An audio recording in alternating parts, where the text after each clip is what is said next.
If you want access to bonus episodes, reading lists for every series of Empire, a chat community, discounts for all the books mentioned in the week's podcast, ad-free listening, and a weekly newsletter, sign up to Empire Club at www.empirepoduk.com. Hello, Empire Pod listeners! This is William here, and I need your help. We have created a survey for you to tell us what you think about the show, what you love, and what you think can be improved. Please go to survey.empirepoduk.com to fill it in. It's all completely anonymous, of course, and all opinions are valuable to help us improve. So please do head to survey.empirepoduk.com to share what you love, hate, and want to hear more of on Empire. That's survey.empirepoduk.com, survey.empirepoduk.com.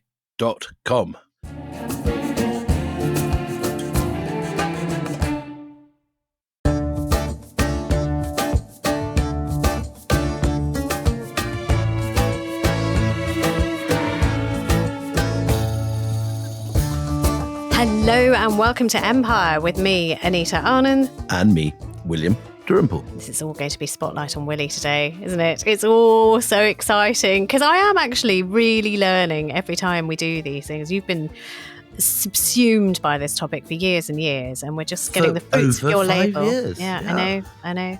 And we're going to continue this series now, talking about India's empire of ideas.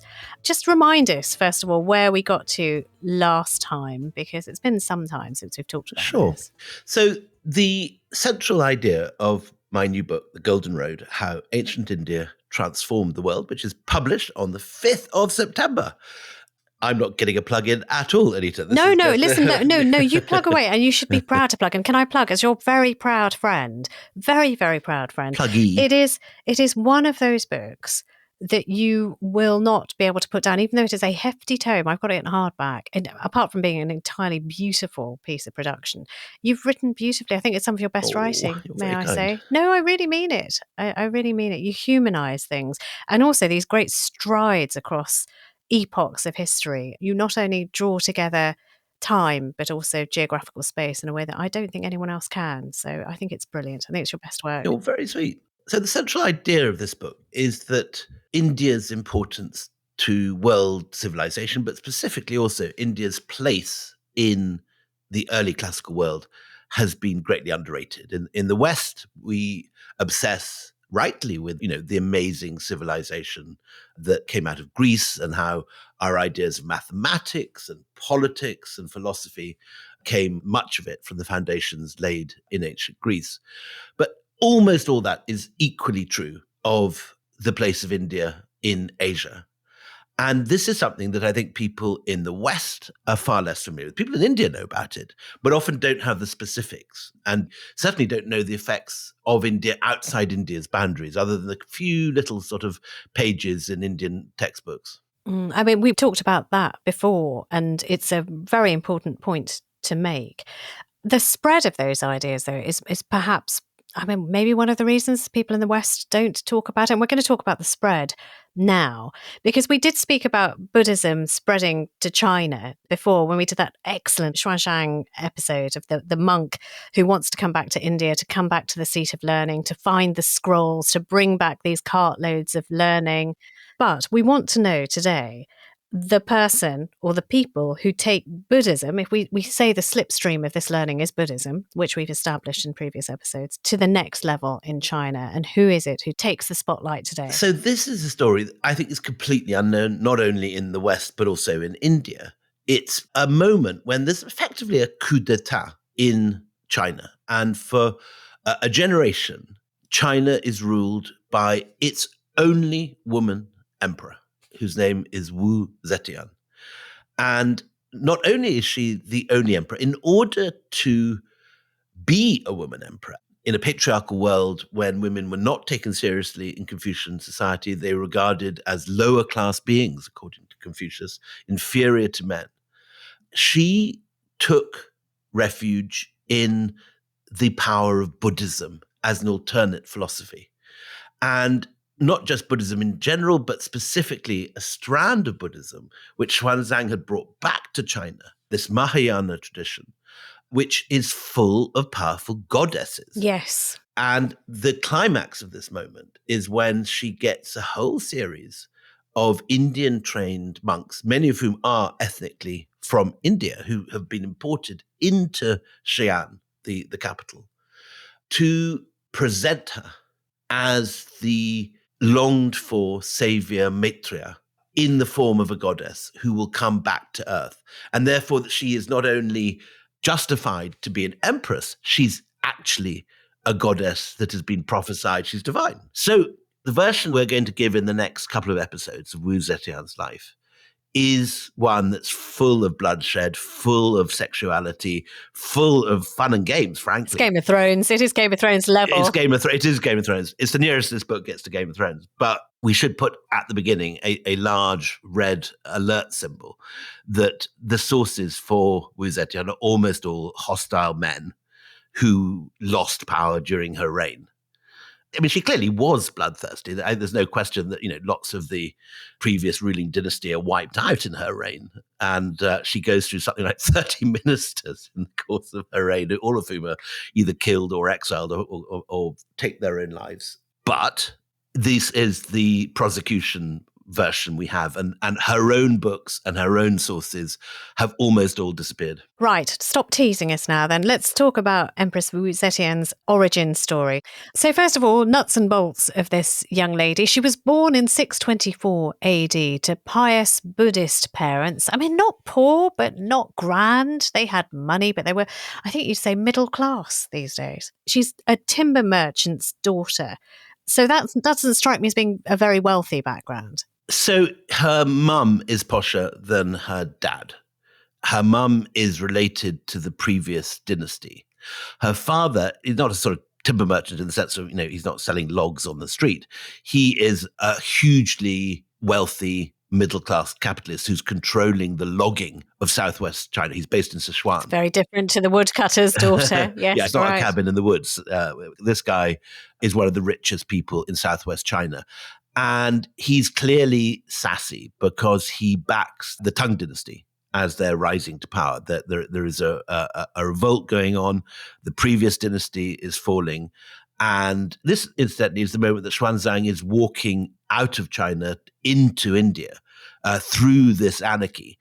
And the paths of Xuanzang and the Empress Wu Zetian will cross very soon in this story. But at this point, she's a little girl in the mountains of southwest China. Her dad is backing the right side in the civil war.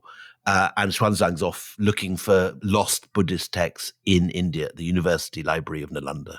And we should say that the young Wu Zetian, she has a different nickname altogether, Flower Girl, because she's pretty and people do bang on about her sort of beautiful cuteness at this stage, don't they? Exactly that. And her extreme beauty is one of her sources of power. She's a remarkable girl, but she knows how to use her beauty and how to use her attractiveness. And when her father dies, leaving the family slightly in the lurch, it's not the right moment in history to be a fatherless family. And she manages to get a much coveted place at the age of 15 in the imperial harem. Now, of course, today we would regard anyone going into an old man's harem at the age of 15 as a disgusting and abusive thing. But at the time, it doesn't raise eyebrows. This is very much the age that women enter the imperial harem. And by the standards of the time, it's not exceptional. One of the most delicious stories, you've missed out about her origin story, which I only know from you anyway, which is this supernatural visitation that supposedly happens to her mother. So can I tell this story? Because I love it. Please tell the story. I mean, this story, it has to be said, is made up by the Empress to try and give herself a divine origin later in life. But it's a good story. So Wu Zetian, looking back on her origin story, would rather you heard it this way, that the Lady Yang, who is her mother, is boating on a river one day when a black dragon surges out of the water and she swoons, poor Lady Yang, because you would, wouldn't you? Black dragon is surging out of the water. Boating trip, yeah. Kind of, it's what you do. She swoons, she falls unconscious, and when she comes to, she's told of a vision in which she had made passionate love to the dragon. Aye, aye. And then 9 months later, she gives birth to a heavenly daughter. And that daughter, is Wu ladies and Zetian. gentlemen, is Wu Zetian. It will not surprise you that Wu Zetian put this story about quite a lot when her enemies were sort of snapping at her heels. But it's a good one. It is a good one. And we know that this is something that was current in her lifetime because there is actually a temple in her birth province of Sichuan where her statue is still in worship as a goddess. And you can go there today and see this picture of her. Does it have dragon motifs? Lots of dragons. Around it even on her final epitaphless stela raised on her death, there are just dragons. I told you, man, it's Game of Thrones right from the get-go. All right, so she enters this harem at the age of only 13, which is kind of horrifying, as you say, for us. But it is a chance for her. What is it like in the harem? She is not necessarily, and probably not at all, actually the concubine of the emperor, not because she is too young, but because she's too junior. There's already a whole world of different ranks of concubines. The Emperor Taizong, who is incidentally one of the sort of great figures of Chinese history. The Tang dynasty is regarded, I suppose, rather like we regard Charlemagne or the Emperor Augustus in the West. It's one of the sort of peak moments of civilizational achievement. And so she is emerging into power just as the civil war is ending, as a new dynasty is establishing itself. And the Emperor Taizong, his emperor who welcomes back the monk Xuanzang when he's on his way back from Nalanda, is now firmly in power. And particularly, I think, historians of Chinese culture look on the early Tang as a period of great poetry, great art, beautiful porcelain.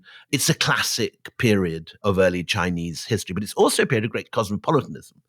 And Xi'an during this period is full of travelers coming in on camels from Central Asia and Western China.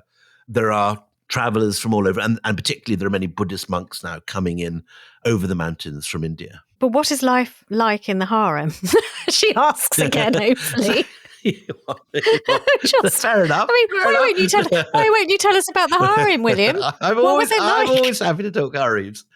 I think her job initially is to be rather disappointing because I know where you're heading, Anita. No, I'm not. No. She's fifth grade. Yeah, she's fifth grade. So her job is basically in charge of the laundry. So laundry, and she that's what I mean. The bed sheets and that sort of thing is her job. She's sort of a scut around, pretty scut, but she's still, she's even just being there is an elevated position. Oh, it's the most powerful position a woman could have in China at this time. Do we know what the politics of the harem was? Was it like Ottoman harems? Highly competitive, as always in these worlds.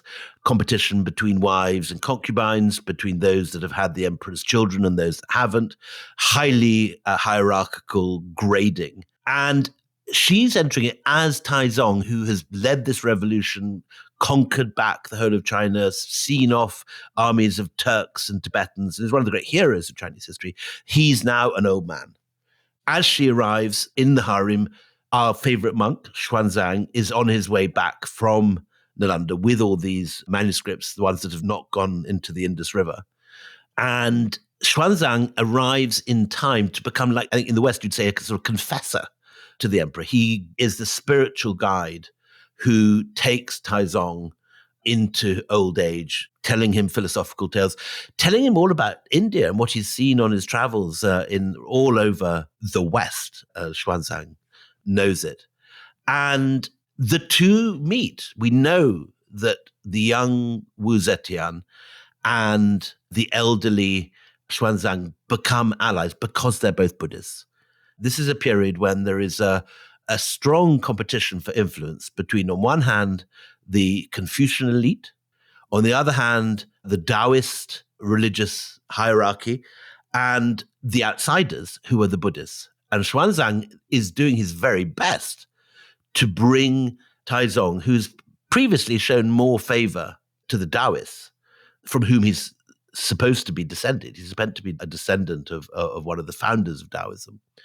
And Xuanzang is bringing him into the Buddhist world. He's teaching him all the Buddhist teachings. He's telling him about the texts. He's telling him about the incredible sophistication of the universities. I love this image of the old ailing emperor who is listening to the whisperings, sober whisperings of this monk who's been so well travelled, and then does actually say, I wished I'd spend more of my life not doing warfare, but actually studying Buddhism. You make it sound so Very tantalizing. Yeah.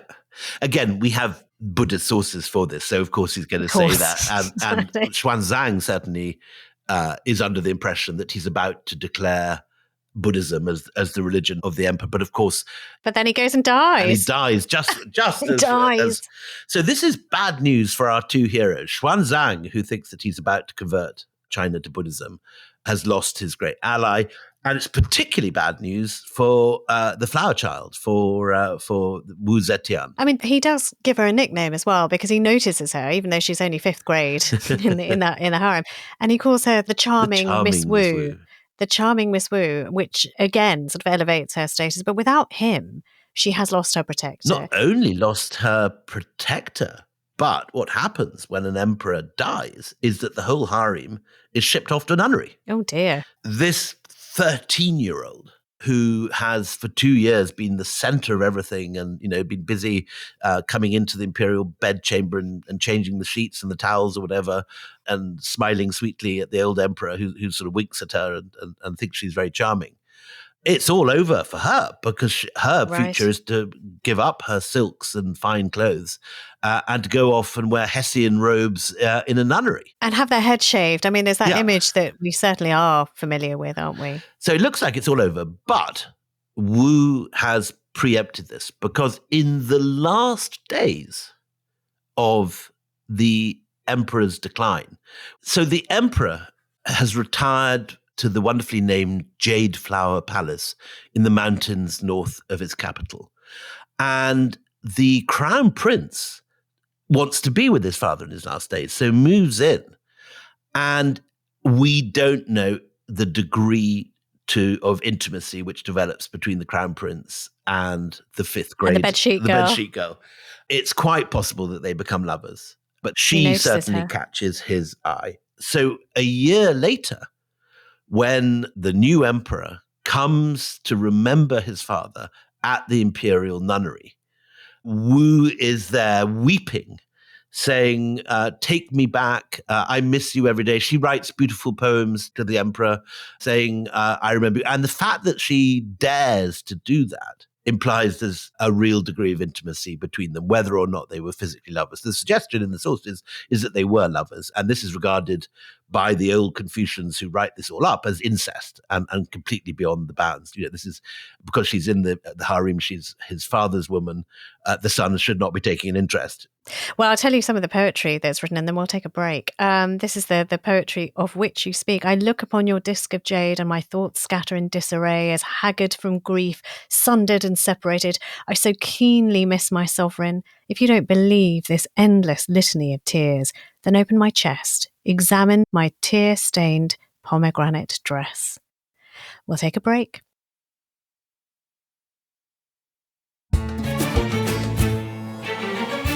Welcome back. So just before the break, we were talking about these two young lovers reunited. We think they're lovers anyway.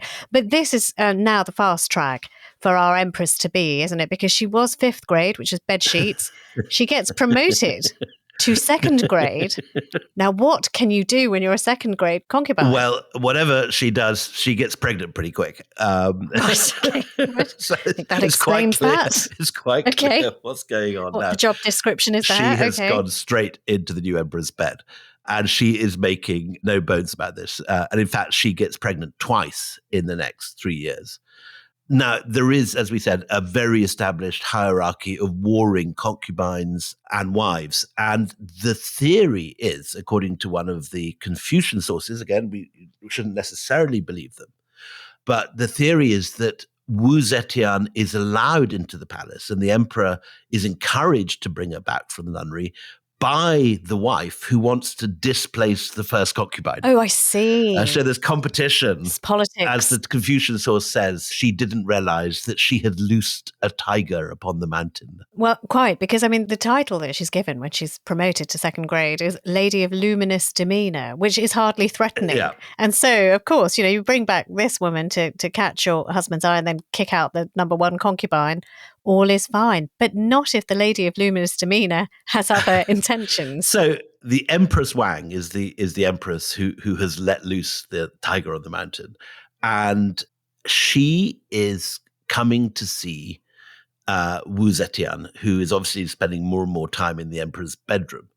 And it seems that the empress doesn't mind this, because what she particularly objects to is the favorite concubine, who's called Shao Liang Di. And on one of these visits, the empress plays with Wu's new baby son.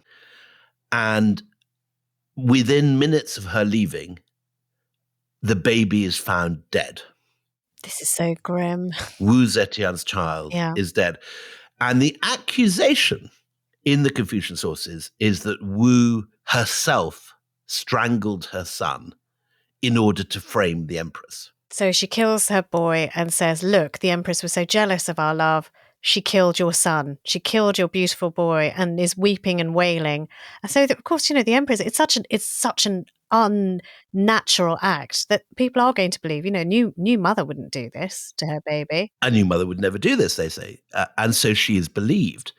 And both the empress and the chief concubine are blamed for this death. Blimey. And removed into a sort of prison wing of the palace. Initially, they are alive and well, but Wu now is the chief concubine. She's risen to the top of the tree. All the opposition is removed. And she chooses her time. She ingratiates herself even more with the new Emperor Gaozong. And when the moment comes, she formally demands a trial of these two women. And they are tried for witchcraft, a whole range of false accusations. Why witchcraft and not murder? Murder and witchcraft, I think the two together. It's depicted as a plot, and the two are somehow in alliance, which is extremely unlikely because they're rivals. Is that because, it is such a heinous crime that they will be hated and vilified, and she will be seen in contrast as being goodness personified? I think that's exactly it. Either way, the most gruesome series of events begin to unfold. So what happens next is that Wu bribes servants and other rival concubines to spy on the empress and the chief concubine. Within a few months, both the empress and the chief concubine have been deposed, degraded to the status of commoners, and imprisoned in the inner palace. And the coffin of the emperor's father is unearthed and broken into bits, and her family are executed and driven into exile. Bloody hell, they dug up her dad. Of the dad. I mean, it's wow. serious stuff. He didn't. God, right, okay. Basically, Wu manages to persuade the empress that this woman is a psychopath. It's an evil family from an evil witchcrafty family. Murdering imperial heirs. And she is lobbying to be made the empress in the stead of this poor woman in prison. And all the old Confucian ministers are strongly opposing it because she was the former concubine of the last emperor, and it's effectively incest. It goes against all the rules of the palace. But she gets her way. And on the 19th day of the 10th month of 655, Wu is formally enthroned as empress at the age now of 31. And on the following year, her position is entrenched when her son is recognized as the heir apparent. And this is the first time when she begins to really bring in Buddhists into the palace. 5,000 Buddhist monks are given a vegetarian feast in the palace. And the following year, and this is the really gruesome bit, in November 655, the new empress moves on her former rivals. Oh, who is still locked up in the palace Locked up in somewhere. the palace, waiting their fate. And at this point, now that Wu is the empress, both are sentenced to death for having murdered her child, as well as for a supposed plot to poison the emperor and kill him through black magic. That was where the black magic came from. She bribed other concubines to say that the chief concubine was planning to kill the emperor. And when the sentence is read out to both of them, the former empress bows several times and says, "Long life to his majesty." But the former chief concubine is less forbearing. She's not having it, is she? I mean, she's not going to take it. She screams curses at Wu and says, "Wu is a treacherous fox who has brought me to this. I pray that in my future lives I shall return as a cat, and Wu will be a mouse. And from then, from life to life, I shall tear her throat out." And the Empress immediately orders that no cats should ever be admitted to any of her palaces. That's very funny. But whether or not we believe this speech about the chief concubine threatening to come back as a cat in future lives and terrorize the Empress Wu, it's very clear, was extremely guilty about what she'd done to her predecessors. And we have from several sources the fact that she has nightmares and sees bloody apparitions of the chief concubine and the former empress in the palace. And she bullies the emperor the next year to move the entire court from Xi'an to Luoyang, allegedly to sort of free herself of these bloody apparitions, in what is a kind of striking echo or precursor to Lady Macbeth's nightmares in Macbeth, which is written, 1,000 years later almost. This is happening in 7th century China. Shakespeare comes up with Lady Macbeth's apparitions in the 1590s. So it's an extraordinary moment. But instantly, the Empress creates what is like a kind of reign of terror. Within, I think, 4 years, 5 ministers who've attempted to block Wu's rise to power have been driven to disgrace in the provinces, while one, the chief counselor, has actually taken his own life. And from this point, you get this pattern of ministerial purges beginning.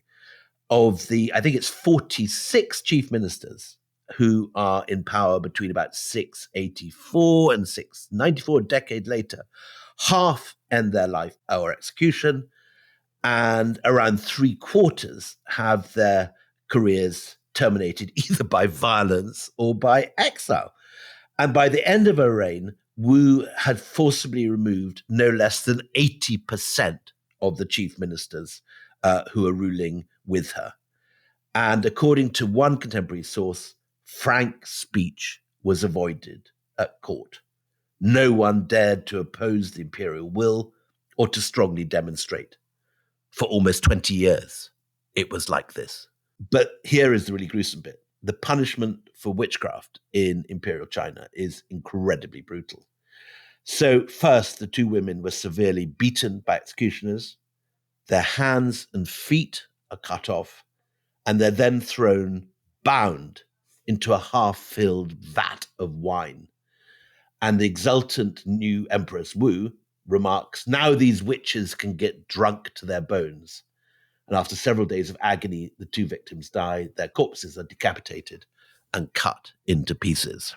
I have questions. We've got quite a lot of questions. I have questions. First of all, that is bloody awful and sick and awful. And China at this time is getting quite the reputation for forms of torture and brutality. I mean, I don't know if anyone's ever done a survey, but how does this compare to, the medieval torturous bastards that existed in Europe? I mean, where does this, first of all, who wins the brutality top trumps? And why are people so awful? I think probably you could find similar levels of brutality in almost all societies of 7th century Eurasia. I mean, this is not you've got the Anglo-Saxons and the Vikings in Europe. None of these guys are soft touches. But they're not they kill people, sure.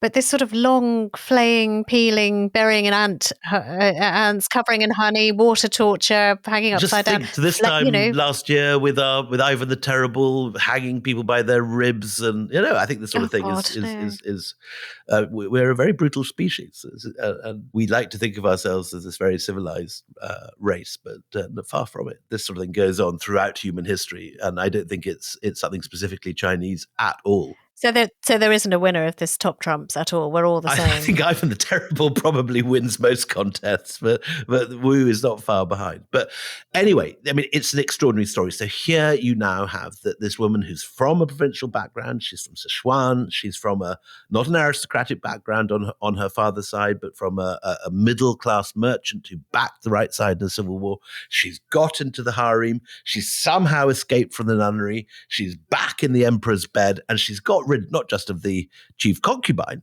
but the Empress. And what is the Emperor? I mean, does the Emperor have any doubts in his mind that this is a true story and his son and heir was killed by these two women? Does he? Because he knows the Empress. He's known the Empress for years. He's loved the concubine. There are many indications that he is extremely worried by this and also just very sad. He apparently weeps when they're tortured and killed. That helps.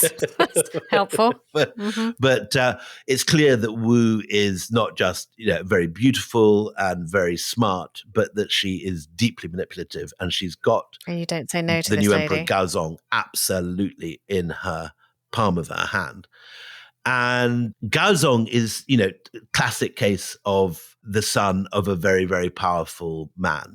He is not his father's equal. He's far weaker. Is he a weakling? Are you saying he's weakling? Absolutely right. Taizong was this sort of towering conqueror who seizes the throne and is this sort of remembered in China as this supreme figure, both of military might and of civilization.